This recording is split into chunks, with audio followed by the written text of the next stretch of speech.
we're just looking at some very simple presentations and some very common presentations that we might see come into our clinic, and we might not necessarily look to treat if that's not what they've come in with. So maybe patients that are coming in just for routine foot care.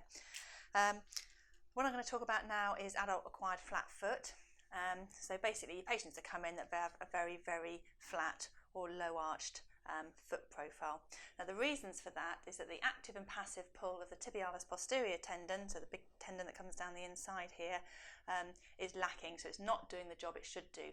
The function of that is to invert the foot and hold it up into a decent position, but when it is not working effectively or not working at all, then the foot completely rolls in, giving that adult acquired flat foot appearance. Now it can go undiagnosed.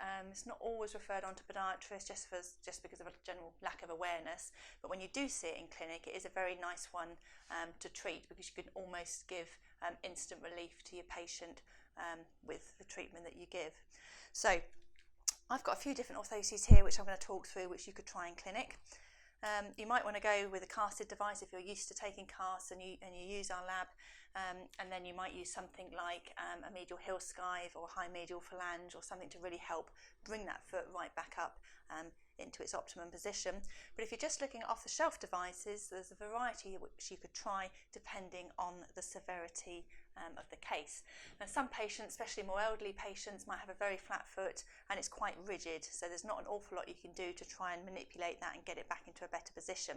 If that's the sort of patients that you're seeing, then you'd want to try something like a BioSoft, so you're giving comfort and cushioning and a little bit of support, but nothing too aggressive. If it is reasonably flexible, then what you're wanting to do is bring that foot up and take the pull off that tib post tendon. So we could try something like one of the Biome X devices. Now remember, these come in different densities and different arch heights, so if they've got the flexibility, go for a stronger density and go for a higher arch height, because that will really aggressively address that problem. If they haven't got the flexibility, then you want to try a lower arch and something that has a little bit more flexibility. Otherwise they might find it uncomfortable, especially if they've got some osteoarthritic changes going on there as well. The Biome Skive is also a great device because you've got that medial heel skive on the inside there, so a 4mm medial skive built into the off-the-shelf device, and then you can post on there as well.